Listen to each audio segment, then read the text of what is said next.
Olá, meus queridos amigos, sejam muito bem-vindos. Está no ar mais um episódio do Cantando a Fé. Já vai deixando seu like, se inscrevendo em nosso canal, compartilhando as nossas publicações para continuar nos ajudando em nosso projeto de evangelização. Já passamos da metade desse mês de setembro. Mês de setembro que é dedicado à Bíblia. Então, nos nossos podcasts aqui, também nesse mês de setembro, estão todos voltados para a palavra.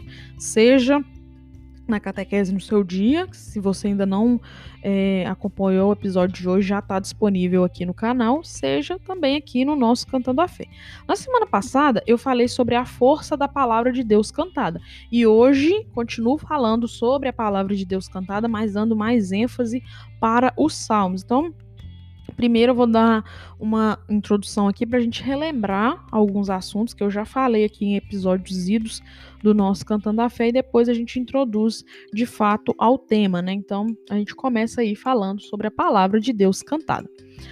Na celebração eucarística, segundo o rito romano, se prevê depois da primeira leitura um canto denominado interlecional. Depois eu vou explicar com calma o que vem a ser interlecional. Trata-se de um salmo entoado por um ministro específico, o salmista, e na ausência do salmista, aí o leitor ou o cantor vai entoar esse salmo. A Assembleia, depois de ouvir os versículos por ele proferidos, responde com o refrão previsto no lecionário.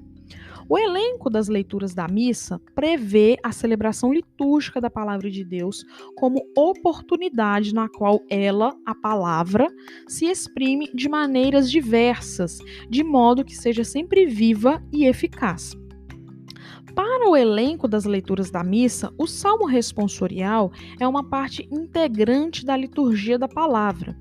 Unido às demais leituras bíblico-litúrgicas, o salmo responsorial é considerado, na sua riqueza pastoral, no conjunto das demais peças da Escritura desenvolvidas e concluídas pela homilia, profissão de fé e oração dos fiéis. Muito embora seja também expressão orante da igreja, transmite a palavra divina que deve ser escutada e acolhida pelos fiéis. Então, fazer o salmo da mesa da palavra, como nos indica o elenco das leituras da missa, não de um lugar oportuno, como sugere a Instrução Geral do Missal Romana lá no número 61, confere ao salmo o status adequado de proclamação da palavra de Deus cantada. Então, tudo isso aí a gente já sabe, já falamos em episódios anteriores, então agora a gente aprofunda mais um pouquinho para falar sobre os salmos. O canto dos salmos configura-se uma tradição que na igreja remonta ao próprio Jesus. O livro dos Salmos, desde épocas imemoriais, é considerado o livro de orações por excelência. Para Jesus, que era judeu, homem cuja atividade cotidiana brotava da oração, é certo que os salmos eram um elemento-chave da vida espiritual, seja na sinagoga, no templo ou na sua casa, como também nas pregações de Jesus é possível reconhecermos o lugar que os salmos ocupavam em seu ministério. Ao rezar, Jesus usava naturalmente essa oração do povo judeu, povo em que ele nasceu, povo ao qual ele pertencia, como eu já disse, seja na sinagoga ou no templo. Jesus se unia aos judeus, seus compatriotas, para rezar os salmos. E a gente vê isso, como, por exemplo, quando subiu a Jerusalém, se unindo ao grupo de peregrinos para cantar os salmos das subidas, que são os salmos 119 e 133. Na última ceia, Jesus recita o que os judeus chamam de Gran Halel, são os salmos 134 e 135, prescritos pela lei judaica nas grandes festas. Na cruz também, para fazer subir ao Pai a oração que habita, Jesus exclamou com voz forte nos mesmos termos que o salmista do Salmo 21. meu Deus, por que me abandonaste? E enfim, depois de pronunciar o versículo 6 do Salmo 30, né, Jesus morre na cruz. E a gente vê, né, e Jesus clamou com voz forte: Pai, em tuas mãos entrego o meu espírito. E dizendo isso, expirou. O canto dos salmos nas celebrações cristãs, portanto, são tidos como herança recebida do Senhor. Nossa maneira de empregá-los e deles de o vivenciarem na liturgia está intimamente relacionada com o seu acontecimento. Então, nós rezamos os salmos na esteira da tradição de Jesus. Isso nos leva a compreender os salmos como composições litúrgicas portadoras de um significado cristológico. Em diversas passagens do Novo Testamento, Jesus se refere ao sentido de seu ministério e de sua identidade messiânica a partir dos salmos. O drama final de sua vida, né, paixão e morte, por ele interpretado a partir da Escritura, inclui explicitamente o livro dos Salmos. Quando a gente ouve aquela passagem que ele diz, né? São essas as palavras que vos falei quando ainda estava convosco. Era preciso que se cumprisse tudo o que está escrito sobre mim na lei de Moisés, nos profetas e nos salmos.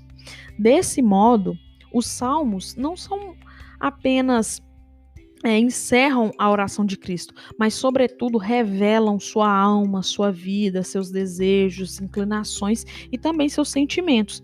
E aí vão conduzir nosso olhar para a experiência da vontade do Pai que se realiza em sua pessoa. Né? Quando chegou o terceiro dia, ao raiar da manhã, por exemplo, a nuvem cobriu a montanha, isso tudo a gente vê a vontade do Pai se realizando na pessoa de Jesus. Os santos padres compreendem os salmos como proclamação da palavra de Deus, o que significa intuir que a vontade salvadora de Deus por eles se torna manifesta. Por isso, Pacômio, que foi o fundador da vida monástica comunitária, dizia que não pode haver ninguém no mosteiro que não aprenda a ler e que não conheça de cor alguma parte das Escrituras, ao menos do Novo Testamento e do Saltério, e convida para que todos sejam assíduos aos salmos e orações. Em sua carta a Marcelino, Atanásio afirma que o livro dos Salmos, como um jardim que tivesse nele uma sementeira de frutos dos outros livros, cantados a todos e inclusivemente deles oferece os seus próprios frutos. No livro dos Salmos, podem-se entender e discernir os impulsos da própria alma. Quem lê os salmos diz as palavras como se fossem suas e a salmodia como se dele mesmo tivesse escrito. Para aquele que salmodia, os salmos são como o espelho no qual se pode contemplar a si mesmo, ver os impulsos de sua alma. Certamente, toda a Escritura é mestra da virtude e da fé verdadeira, mas o livro dos Salmos oferece, além disso, o ícone para a direção das almas. Recitar o livro dos Salmos não é cultivar o prazer dos sons, mas traduzir uma harmonia interior em música. Então, nós, como cristãos, deveríamos sempre fazer as nossas orações bíblicas e especialmente os salmos. Ambrósio de Milão se pergunta: que há de mais agradável que um salmo? Na verdade, o salmo é a bênção do povo, o louvor de Deus, o hino dos fiéis, o aplauso da assembleia, a palavra da multidão, a voz da igreja, a exultante confissão da fé, a expressão autêntica da piedade. No salmo, ao mesmo tempo, canta-se com gosto e aprende-se com proveito. Haverá alguma coisa que não encontres quando lês os salmos? Neles encontro a graça da revelação, o testemunho da ressurreição, os dons da promessa. É bem fácil perceber, nas palavras desses três padres da igreja, o quanto o livro dos Salmos sempre foi estimado e assumido como referência obrigatória para a oração cristã privada ou litúrgica. O motivo fundamental pelo qual os salmos são muitíssimo queridos e propostos como regra para a oração pode ser encontrada numa outra passagem de Ambrósio, quando ele afirma que os salmos ora anunciam Cristo, ora procedem do próprio Cristo, proclamando o que em seu corpo se realizará. Aqui se abre para nós o conceito de cântico novo, referindo-se a uma nova realização de Deus em favor de seu povo. Trata-se de uma nova vida nascida em Deus e assumida como dom recebido pelo povo. O cântico de Moisés após a libertação do Egito é assim classificado. Os cristãos também entoam um cântico novo, a vitória do Cordeiro sobre a morte. É um hino pela qual se manifesta todo o cosmo, o sentido último da criação, que se dá a partir da dignidade de quem fora imolado e ressuscitado. Esse canto dirigido a Cristo se exprime assim: foste morto e compraste para Deus com teu sangue homens de toda tribo, língua, povo e nação. Fizeste deles, para nosso Deus, um reino de sacerdotes e reinarão sobre a terra. Então, esse hino, com ares sálmicos, celebra a transformação que se opera nos fiéis redimidos pelo mistério da Páscoa. Logo, o canto novo diz respeito não apenas a um louvor sonoro musical, mas à experiência nova que se dá pela entrega de Cristo Jesus e a nossa associação a ela. Xavier Basurco nos lembra que o canto mais antigo da missa é o interlecional. O que vem a ser esse canto interlecional? É o canto ligado às leituras. São cantos tradicionalmente construídos com a estrutura responsorial predominante até o século IV. A reforma litúrgica promovida a partir do Concílio Vaticano II reconduziu o salmo responsorial a seu lugar de dignidade, uma vez que houve, de certa forma, um empobrecimento com a fixação do salmo gradual no que concerne ao caráter litúrgico.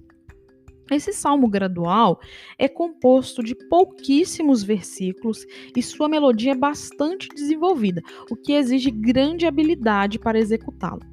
O salmo responsorial, conforme a reforma litúrgica previu, recuperou a singeleza original, devolvendo-lhe seu aspecto proclamativo pelo uso de fórmulas salmódicas ligadas à cantilena. Só para ajudar vocês, cantilenas são canções de forma simples, poemas, para nos ajudar a entender bem o que eu estou trazendo aqui para falar dos salmos. Então, foi isso que a reforma litúrgica fez. Como a gente viu, o salmo gradual era muito difícil de ser executado, com melodias mais complexas. O salmo responsorial veio para trazer mais suavidade, para que fosse mais de fácil acesso. Então, o uso abundante do refrão também propiciou a devolução do salmo ao seu sujeito eclesial, que por excelência é a Assembleia. O percurso feito até aqui no tocante ao canto cristão dos salmos nos indica que também na missa o salmo responsorial necessita ser assumido em sua perspectiva de anúncio do mistério de Cristo e também de assentimento, acolhida e resposta a esse dom do Pai por parte da Assembleia. O aspecto meditativo deve ser compreendido nessa direção. Não se trata apenas de um movimento mental reflexivo, mas de uma ação ritual da qual se ocupa toda a comunidade de fiéis em parceria com o ministro salmista. Daí que a gente vê por que a importância de ser responsorial. É uma ação que envolve todos os sentidos. Vamos pensar, como exemplo, no salmo responsorial previsto para a missa da vigília de Pentecostes, né? Enquanto o salmista entoa o versículo: todos eles, ó Senhor, de vós esperam, que a seu tempo vós lhes deis o alimento. Vós lhes dais o que comer, e eles recolhem, vós abris a vossa mão, e eles se fartam. A Assembleia contempla o altar e nele reconhece o Evangelho como aquele alimento que o Senhor fracionará e distribuirá. Imediatamente, desde o canto do Salmo responsorial, já se ilumina a experiência próxima da comunhão eucarística. E não é só isso. O alimento dado por aquele que vem como o sopro vivificador, o Espírito que renova a face da terra. É a própria palavra de Deus doada ao povo, entregue nas mãos de Moisés no Alto Sinai, na forma de mandamentos. E todos que vão ao altar podem fartar-se e saciar-se da água viva que de lá jorra. Essa água que rejuvenesce a fé e passa a brotar daqueles que se ocupam de sua palavra. Por sua vez, o salmo responsorial é já no contexto da celebração litúrgica este mesmo rio que jorra no interior dos fiéis. De fato, aos olhos e ouvidos, no corpo de uma assembleia atenta e informada, o salmo responsorial torna-se uma experiência espiritual muito profunda. Então, fica aqui algumas questões para a gente responder. Se possível, você pode responder nos comentários ou você pode responder no seu íntimo mesmo. Que lugar tem o salmo bíblico em nossa vida de oração? Quais seus frutos? Como o salmo responsorial na missa nos ajuda a decifrar o mistério de Cristo na celebração, mas também, sobretudo, no mundo? Essas são as perguntas desse Cantando a Fé de hoje. Semana que vem eu volto com mais um episódio. Forte abraço, fiquem com Deus.